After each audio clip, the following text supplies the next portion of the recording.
Oke. Halo, kita ketemu lagi ya. Ini pertemuan yang keempat. Semoga kalian tidak bosan ya.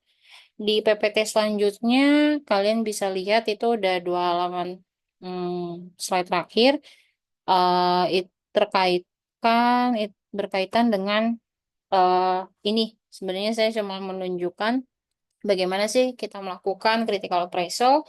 Untuk di sini contohnya ada case report, dan yang satu lagi adalah case control. Oke, saya coba buka satu-satu. Tadi saya sudah sempat memvideokan, tapi karena sinyalnya tidak bagus, sehingga tadi itu sempat terputus. Jadi sebenarnya udah tadi yang penjelasan tentang ini sebenarnya sudah saya jabarkan, tapi saya bikin video lagi. Jadi ya, oke, kita mulai. Jadi sebenarnya gini, ketika kalian mau melakukan critical appraisal, kalian mempunyai kesempatan untuk melihat banyak tools. Di sini saya mencoba untuk memberikan contoh lewat GBI Critical Appraisal Tools. Jadi kalian tinggal ngetik aja di Google, nanti udah langsung muncul ini. Nah, dari GBI sendiri, bedanya dengan stroke dan eh, tadi itu ada eh saya ulang lagi, tadi juga sempat terputus karena jaringan. Saya coba lagi ya. Mohon maaf kalau misalnya informasinya berulang-ulang. Saya coba melanjutkan untuk video keempat. Apa yang akan kita lakukan sekarang adalah saya akan memberikan contoh bagaimana melakukan critical appraisal for case report dan case control. Nah, mungkin tadi saya nggak tahu nih pas lagi record ini informasi yang diberikan berulang-ulang, tapi emang kendalanya karena teknis internet ya, jaringannya. Jadi mohon maaf apabila nanti berulang, kalian tinggal dapetin saja ke informasi yang ininya. Ah, oke, jadi untuk GBI sendiri, kalian mempunyai kesempatan. Sebenarnya kalian mempunyai kesempatan untuk tadi kan ada berbagai macam critical appraisal tools. Jadi kalian bisa explore apa yang mau kalian lihat gitu. Dan setiap critical appraisal mempunyai gayanya sendiri dalam melayout informasi yang dibutuhkannya untuk mau dievaluasi.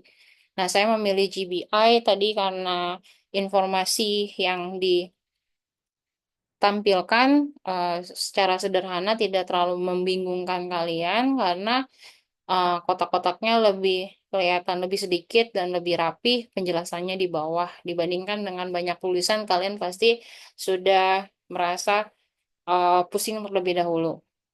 Nah, di sini bedanya dengan uh, stroke, atau tadi saya lupa namanya apa, itu adalah misalnya kalau tadi ada yang khusus buat RCT aja, terus ada yang stroke yang untuk observational study aja. Tadi kan RCT itu eksperimental. Nah, di sini ada observational yang bisa kalian lihat dari analytical cross-sectional, case control, case report, case series, cohort studies, ada kualitatif, quasi, randomized, control trial, ada systematic review. Jadi kalian bisa explore di situ ya. Sekarang ini saya kasih contoh salah satu penelitian yang dibahas oleh Miss Galuh ya waktu kalian belajar study design. Nah, ini adalah checklist for case report. Saya menampilkan dalam bentuk PDF. Jadi awalnya ketika kalian download, ini tuh dalam bentuk Word. Jadi kalian bisa mengubahnya dalam bentuk PDF untuk mempermudah. Jadi kalau misalnya di laptop saya, lebih mudah saya untuk menulis-nulisnya di dalam bentuk PDF. Namun kalau kalian masih dalam bentuk Word, tidak apa-apa. Tidak mengurangi esensi dari ketika kalian melakukan critical appraisal. Halaman pertama ada cover GBI, ada tulisannya checklist for case report. Nanti kalau misalnya checklist for cross-sectional, nanti kalian tinggal lihat. Lalu ada introduction, menjelaskan apa itu systematic GBA systematic review, apa itu GBA critical appraisal tools. Oke, di halaman ketiga kalian bisa lihat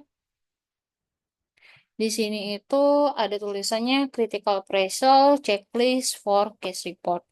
Nah, penggunaan case report atau case study seperti yang sudah saya utarakan itu hampir sama. Di sini kalian bisa lihat di artikelnya itu adalah tulisannya judulnya adalah case study, tapi dari dari jurnalnya sendiri artikel ini termasuk case report ya. Jadi ini sudah pas ya case report dan non case report gitu. Jadi tergantung institusinya menggunakan istilah case report atau case study. Beda lagi dengan case series ya tadi. Kalau case series itu berarti ada berbagai macam tahapan, misalnya dalam intervensi yang dilakukan gitu. Kalau ini hanya sekali. eh Kalian melihat data-data di sini, siapa yang melakukan critical appraisal, tanggal berapa, autornya siapa, di sini kalian bisa masukkan. Ini year-nya ini lebih ke arah publikasinya. Kalau record number-nya saya tidak tulis, saya tulis XXX, karena kita fokusnya sekarang adalah bagaimana kita melakukan melihat apa saja sih ketika critical appraisal di GBI, salah satu contoh appraisal tools, dan untuk case report apa saja yang ditanyakan. Jadi untuk record number kita tidak perlu consider itu di pertemuan hari ini. Oke, yang diwarnain ungu tadi sebenarnya saya sudah bikin video ya. Saya sudah menjelaskan satu persatu. Baiklah, saya ulang lagi. Mungkin kalau ini adalah pertama adalah kita sebenarnya ini dari 1 sampai 8 penjelasannya ada di halaman keempat. Namun sebelum kita baca apa itu uh, meaning dari setiap pertanyaan ini, kita mau melihat kata kuncinya yang mau ditarik itu apa. Jadi biar kalian paham sebenarnya tidak perlu membacanya terlalu banyak menjelimet. Jadi apa sih yang dicari? Oke, yang pertama itu adalah where patient's demographic characteristics clearly described. Berarti di sini ingin tahu demografik pasiennya itu tergambarkan nggak di artikel yang ini. Yang kedua, was the patient's history clearly described and presented as a timeline? Jadi diceritakan nggak sih patient history-nya itu dari waktu dia lampau sampai sekarang gitu. Diceritakan nggak sih patient history-nya? Yang ketiga, was the current clinical condition of the patient on presentation clearly described? Kalau sekarang berarti yang bedanya nomor 2 sama 3. Kalau ini patient history secara keseluruhan, dari mulai dia dapat kondisi tersebut sampai kalau nomor 3 adalah apa sih yang terjadi kondisinya sekarang dengan dia, makanya mendapatkan treatment yang dilaporkan di case report ini. Nomor 4 adalah ada nggak sih ini kalau nomor 1 sama 3 ini lebih ke arah data pasien, sedangkan nomor 4 dan 5 ini lebih ke arah udah masuknya ke intervensi ataupun yang dilakukan oleh si peneliti. Nomor 4 ada nggak sih diagnostik tes sama asesmen metodenya gitu. Nomor 5 intervensinya ada nggak sama treatment prosedurnya. Jadi bukan ada atau enggak sih, lebih seperti dijelaskan nggak sih, clearly describe di sini. Nomor 6 ada nggak penjelasan post intervention clinical condition? Lalu ada nggak sih penjelasan adverse event harms atau anticipated events gitu. Lalu does the case report provide takeaway lesson? Jadi yang bisa dikata kuncinya itu takeaway lesson. Nah, pilihannya sendiri di sini yes, no, unclear, atau not applicable. Jadi seperti yang saya utarakan di JIBA ini ada 4 pilihan. Kalau di tempat lain ada 3 pilihan. Di sini dibuka kesempatan untuk peneliti atau bukan peneliti dan critical appraisal yang melakukan critical appraisal untuk menilai apakah memang penelitian pertanyaan ini sebenarnya tidak tidak applicable untuk eh, di di pertanyaan apa di di studi ini gitu. Nah, dari sini kita kasih kesimpulan apakah diinklusi, dimasukkan, dikeluarkan atau perlu investigasi secara lanjut gitu.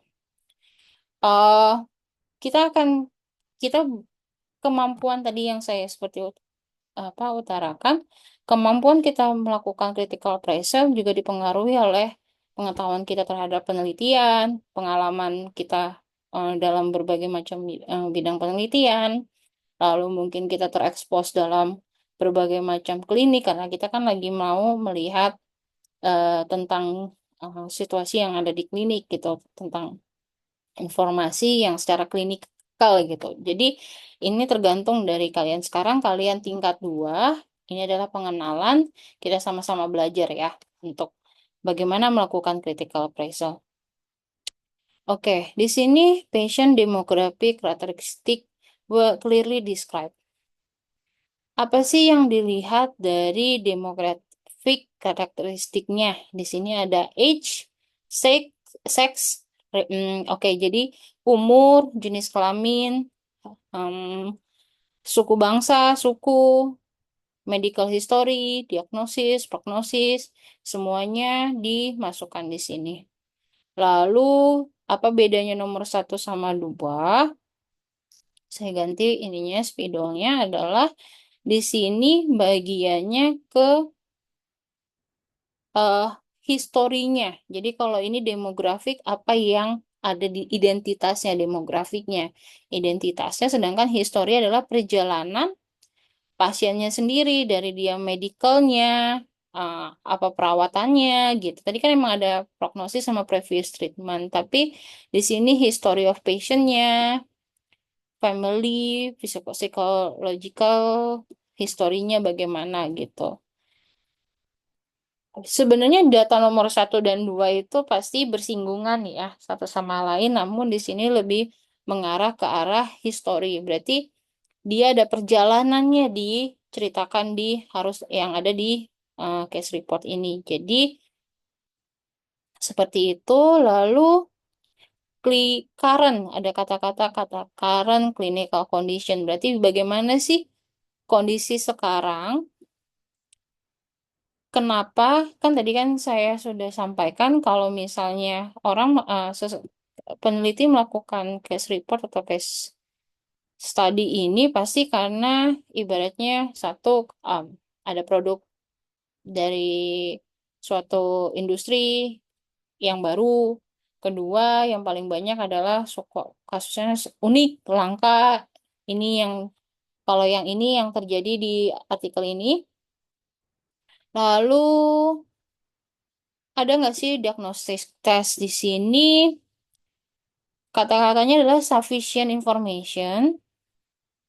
Terus adanya clear description tentang tesnya apa aja yang dilakukan. Terus ada nggak illustration tentang prosedur yang dilakukan sehingga lebih mempermudah ketika pembaca untuk melihat gitu ya. Jadi nanti kita lihat satu-satu. Lalu nomor 5. Apakah intervensi sama treatment prosedurnya dilihat tadi di sini karena ada prostesis for bilateral equinus foot. Jadi ekspektasinya adalah kita akan melihat di sini itu intervensi menggunakan prostesis ya di sini. Um, the report should describe the treatment. Jadi di sini ada describe protokol gitu. Misalnya alatnya bagaimana, misalnya di sini prostesisnya bahan materialnya seperti apa, alignmentnya bagaimana, gate prostesisnya gimana. Oke. Oke, kalau gate setelah penggunaan ini adalah kalau gate lebih mungkin ke intervention ya. Jadi ada perubahan nggak? Misalnya ada perbaikan nggak? Misalnya dengan menggunakan Di sini biasanya kalau Equinus Food itu kan menggunakan ortosis. Nah, sekarang menggunakan prostesis nih. Nah, ada nggak sih perbedaan setelah ada treatment dengan intervensi dengan prostesis? Jadi di sini adalah post interventionnya itu em, di sini juga bisa dibilang katanya dalam bentuk image atau figures. Kita akan lihat di sini kita eh, di artikel ini dalam bentuk image atau figures ataupun mungkin table ya. Lalu ada adverse harms nggak sih setelah diberikan prosesis ini gitu. Kalau misalnya drug atau something kan misalnya ada adverse event-nya ya. Cuma di sini kalian uh, belajar kembali. Nanti saya akan coba kasih artikel ini yang uh, artikel ini yang tidak ada highlightnya dan kalian bisa download lagi checklistnya secara di GBI, websitenya GBI. Kalian coba latih untuk mengerjakan sendiri gitu ya, menemukan kalimat mana yang uh, merujuk untuk pertanyaan tersebut gitu. Memang agak tricky karena memang kalau kalau misalnya interventionnya terhadap drug pasti kan ada efek sampingnya. Nah, untuk prostesis ini kita akan lihat efek sampingnya apa. Namun serta-merta karena ini penggunanya dalam bahasa Inggris tidak langsung bilang misalnya adverse event harm. Jadi selain di appraisal ini selain kemampuan dalam penelitian juga kemampuan dalam bahasa Inggris. Saya pun dengan artikel-artikel yang udah indeks Scopus 1, 2 juga kadang-kadang mengalami kesulitan untuk uh, membaca interpres- interpretasikan bahasa Inggris. Namun jangan takut salah di sini. Kita namanya juga mencoba ya. Kita mencoba, kita berdiskusi bareng-bareng dan saya yakin dengan kalian mencoba ini, kalian mencoba nanti setelah menonton video ini, kalian coba sendiri, kalian akan lebih paham.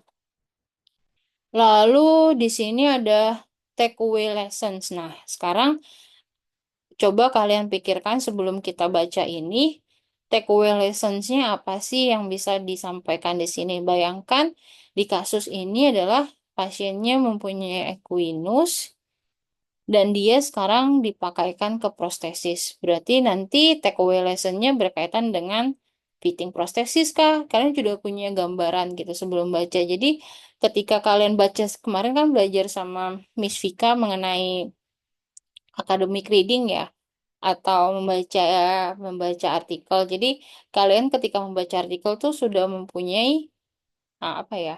Mempunyai pemahaman terlebih dahulu gitu. Jadi baru kalian mencari. Jadi lebih efisien ketika kalian membaca artikel.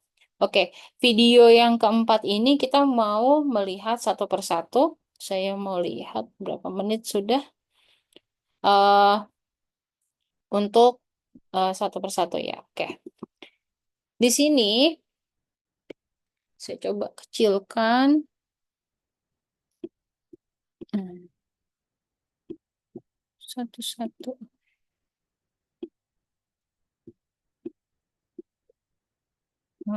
Ternyata tidak bisa untuk samping-sampingan ya.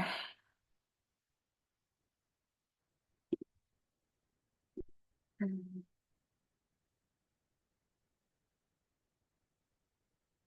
Left,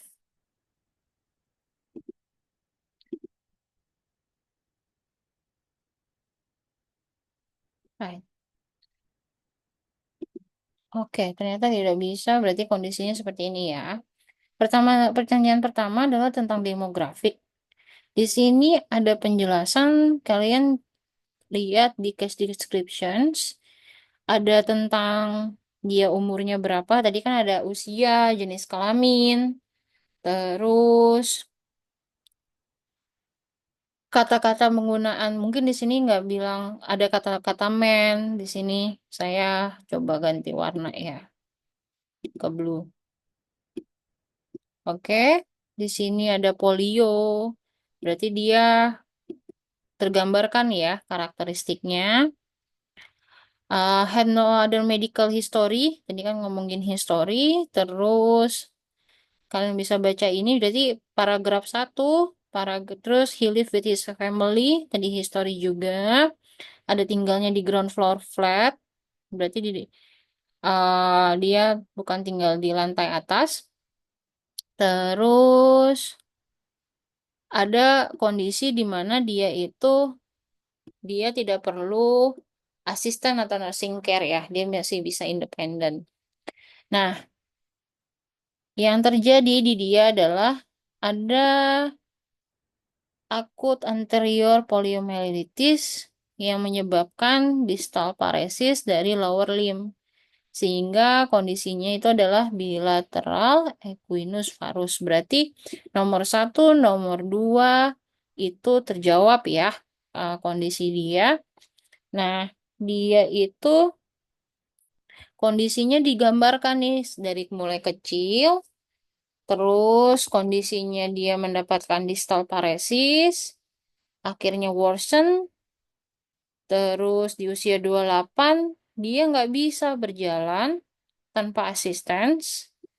Lalu di usia 40, jadi gini ada highlight di 28, saya kasih di warna pink.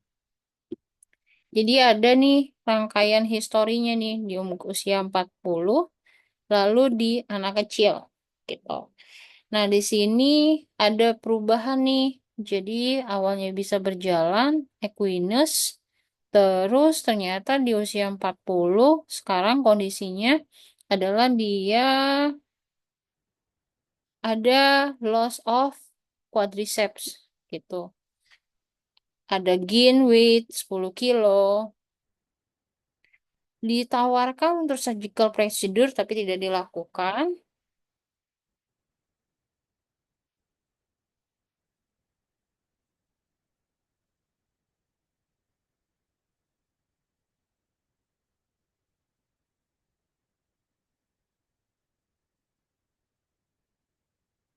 Lalu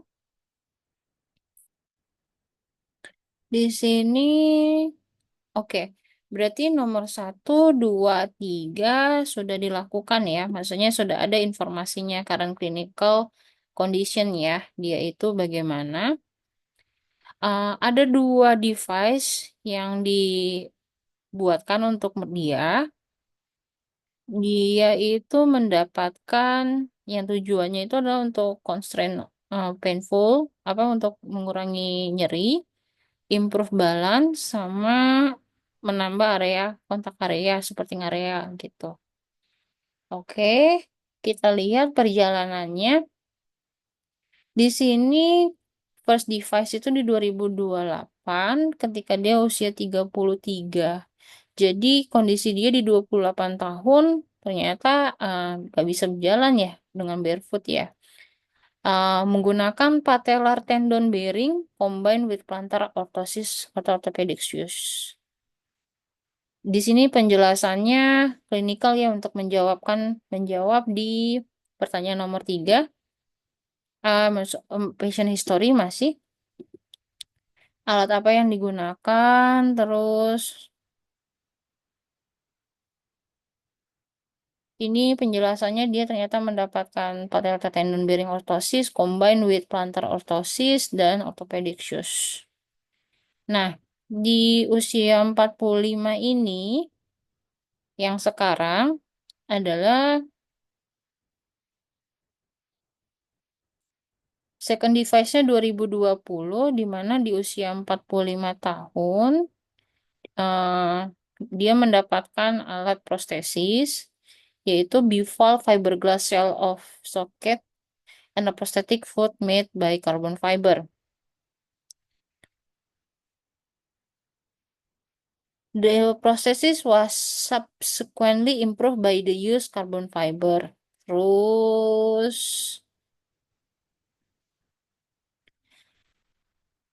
nah di sini ada pertanyaan. Di sini ada ini. Were diagnostic test or assessment methods and the results clearly described. Di sini ada ngomongin tentang evaluation. Untuk assessment, the evaluation of the patient condition was assessed on the basis clinical examination, including muscle testing, MRC scale, spatiotemporal gait, evaluation using Gaitrich.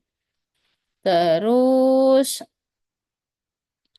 di sini ada two recordings were performed comfortable gait speed, the data were average. Ini sebenarnya informasi lainnya, tapi di sini ada alat yang digunakan yaitu his satisfaction with the device were tested using French version dan Quest 2.0 scale. Jadi ada Bartel Index juga di sini, berarti ada diagnostic testnya ya. Berarti kita say yes, ada assessment toolnya.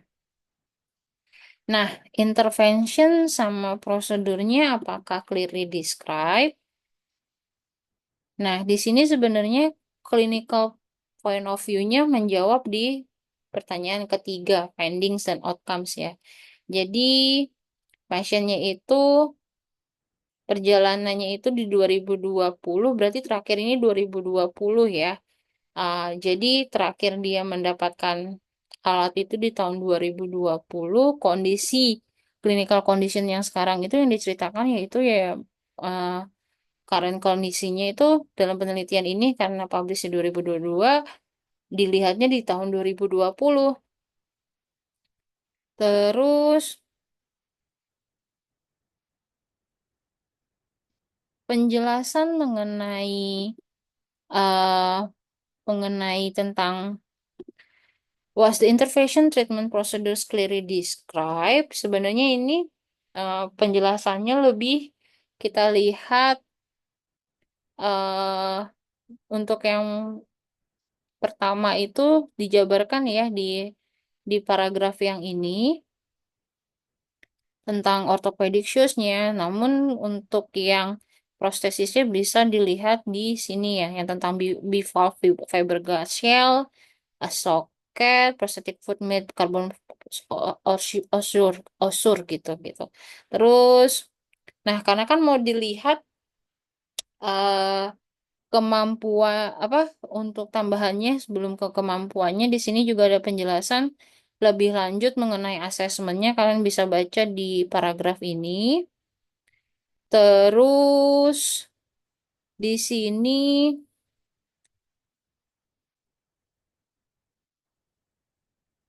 kondisi yang dia dapatkan standing and walking perbedaannya dari 2008 sama 2020.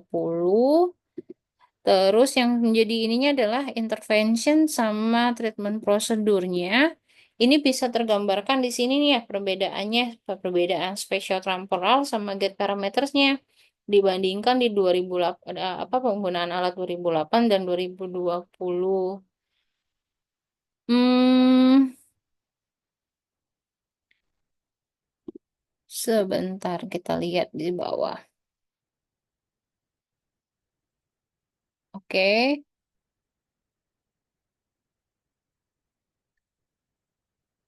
kita lihat tabelnya. Tadi kan ada yang bisa ditulis dalam bentuk gambar atau dalam bentuk misalnya figur ya. Di sini ada bentuk figur, apa yang dikerjakan, intervention sama treatment prosedurnya. Interventionnya berarti dapat nih, dapat prostesis ya menggunakan di sini kita lihat bivalve fiberglass shell with a socket and prosthetic foot made by uh, carbon or surplex gitu.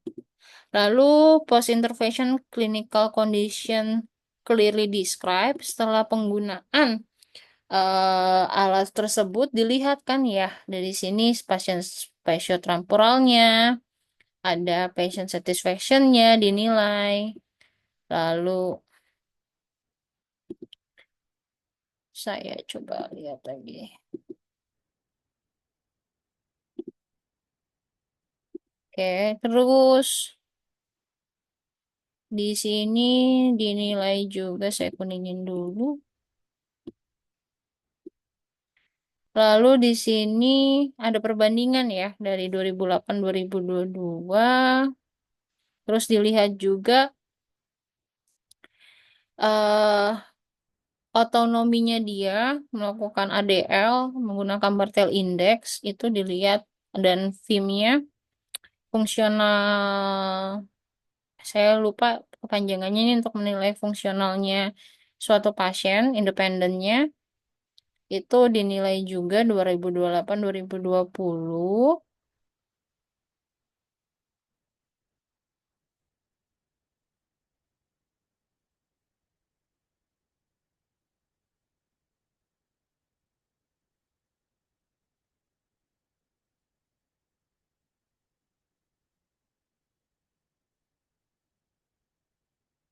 Oke, perbedaan 2008-2020 tidak terlalu banyak, tidak terlalu besar ya perbedaannya. Bahkan di sini eh dibilang so no difference between 2000 untuk get pasien spatiotemporal. Kalian masih ingat kan spatiotemporal itu apa? Spasial dan temporal berarti berhubungan dengan jarak, tidak ada permasalahan dan mereka tetap berjalan dengan slow gait. Namun ada peningkatan di patient satisfaction. Nah, ini yang menjadi challenges-nya adalah ada adverse harm nggak atau anticipated event. Nah, di sini meskipun ada peningkatan terhadap pasien tersebut, misalnya kalau di first orthosis yang 2008, dia itu ada breakage, ada anterior part of the orthosis, skin impingement, terus ada pain.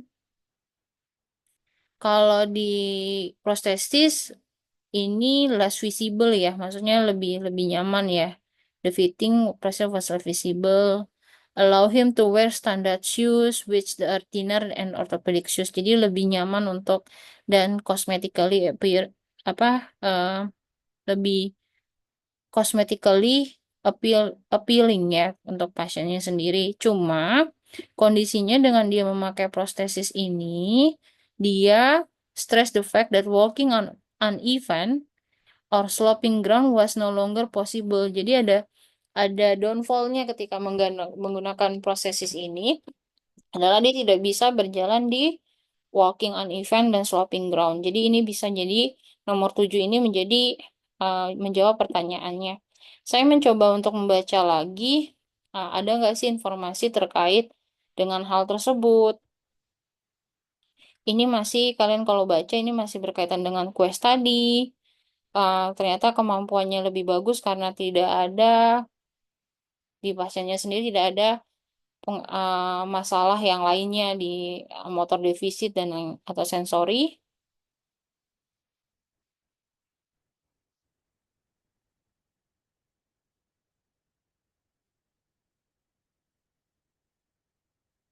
Sorry, the absence of any sensory discrimination or may be the key. Oke, itu bukan jadi informasi. Nah, di sini still had limitations because of the patient still found walking on sloping. Jadi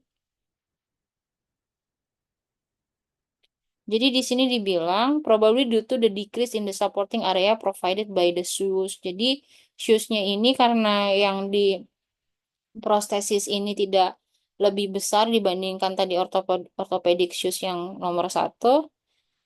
uh, Whereas these two tags were possible within the first orthosis and orthopedic shoes which were wider than standard shoes. Jadi hal ini karena desainnya sendiri yang shoesnya ini kontaknya, area kontaknya lebih kecil dibandingkan ketika memakai orthopedic shoes. Jadi if compare ternyata ada nih adverse harmnya ketika memakai ini. Nah, takeaway lessons-nya.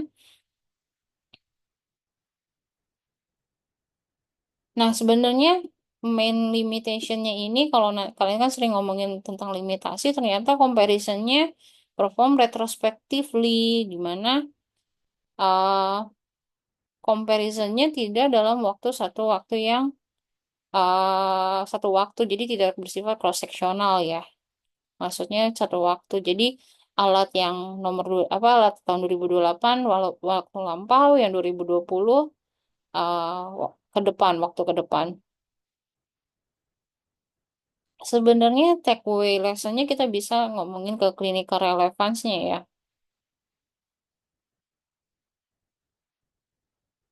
Dia sebenarnya takeaway lessons-nya itu adalah di bagian ini. The use prosthesis can therefore regarded as a suitable option untuk penanganan equinus foot dengan sebenarnya with no major proximal and berarti ini yang menjadi takeaway lesson-nya. Di sini saya coba isi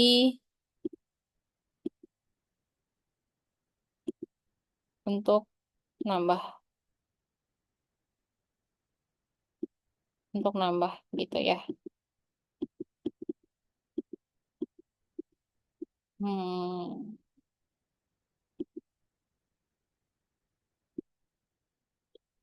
sorry.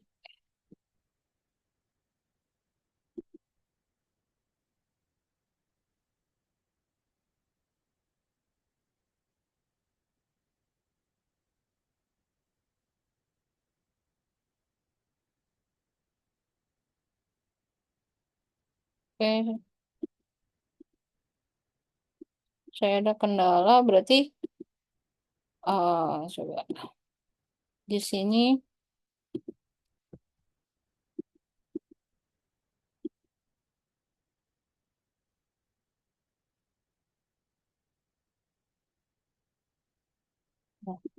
di sini berarti critical appraisalnya seperti itu. Jadi konklusinya penelitian ini kalau misalnya kita melakukan systematic review atau meta analis.